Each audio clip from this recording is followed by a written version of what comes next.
Good morning, YouTube viewers. It is Wednesday morning, and today we are going to talk about Tcgplayer. I believe I mentioned it in my last video, but we will actually look it up. So here we go, Tcgplayer. I think I showed you guys too, but we'll make this video a better way to explain how to go around it. So they do not only do magic, they also have all of these other kinds of cards, but we're only focusing on magic. So once you click on magic here, you can select the format. I personally do standard, so we will just focus on standard. But as you can see, you can choose the set that it came out in, the printing, rarity, the colors, card types. You could enter something in, like spirit for example, the converted mana cost, power, toughness, loyalty, and the price. Once you do that, you will click the search button, and I like to organize mine by price, high to low, so I can see the most expensive cards and just laugh at how ridiculous their price is. Like this Jace. $50 for this Jace, or its median $82. That's a lot of money for one card. The new one that just came out, $44. That's also a lot of money, and you just can slide down this entire thing and just look at all these cards, and yes, you can say, oh, this would be great in my deck. Oh, this would be even better in my deck. Any card could be good in your deck. You don't have to spend $20 or $15 or more on a card. Personally, I mean, here's a good one. I went to try and buy this at a local store, and they said they were selling it for $20 because that's the median price. If you look online, you can get it for as cheap as $10. But that's also, or $13 on average, because this one has shipping included. This one says you have to pay $3 extra. But this is a really nice card. The only problem is because it's from the origin set, it will rotate out soon. So I have no desire to spend money on cards that rotate very soon. I would rather pay money for the new cards that come out and hold on to them for a while longer, get the more bang for my buck. We can continue going down here. This card I think was like $25 at one point, so let's take a peek. You will click on the card or the name or the image, and if you scroll down here, ignore the high price. I don't know why it's so high, but in these little tiny words, numbers, you can follow the trail here and see the price and follow as it went up and as it went down in value. So like right now it's $16 on average. When it first came out, it was a $23 card, and it actually shot up to $30 between February and March. So that's really cool. That's not a bad card. We can go back and continue scrolling down the list here. I like this Planeswalker, the Nahari the Harbinger. She's pretty neat. So it's a Planeswalker, so you have to pay 1 white and 1 mountain or red mana, and then 2 of any color mana you want to cast her. And then when you summon her, you can choose any one of these 3 abilities. Sadly, her best ability, the -8, cannot be cast unless she has 8 loyalty, which is this number down here, meaning you would have to do the +2 until she hits 8, and then you can subtract the 8. But like when she first came out, she was expected to be a $20 card, and she just dropped down to $12. She apparently is not good. I find her to be really cool, but guess not to others. Or guess not in the decks or the meta that's out. So Declaration in Stone, another example, median $14. Great card. I have 2 of them. I like it. Narset, she keeps going up and down in price. This one right here is not a bad card. Flying, first strike, 3-drop, 2/3, and when this card deals damage to a player, put a +1/+1 counter on each attacking creature you control.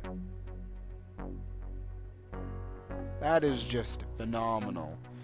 But I'm not making a black deck, so for me that card is useless. So I need to look for cards that work with the deck I want to create. So let's say we'll click on magic here. Oh, I do this one. Less confusing. So we'll do standard, and I want to make a white and blue deck and exclude unselected colors. So by checking this, you don't get any like blue-black card combos. You want just white and just blue. We will go ahead and click search. And again, with the really expensive card that I do not have any desire of getting, I don't think I want any of these cards in this first page because they are just outrageously expensive. So we will go to... See, so Planeswalkers typically are very good cards. When Jace came out, he was expected to be 23 bucks, but he does not fit the current meta. His value is $11, and he's just been dropping. He hasn't gone up or anything.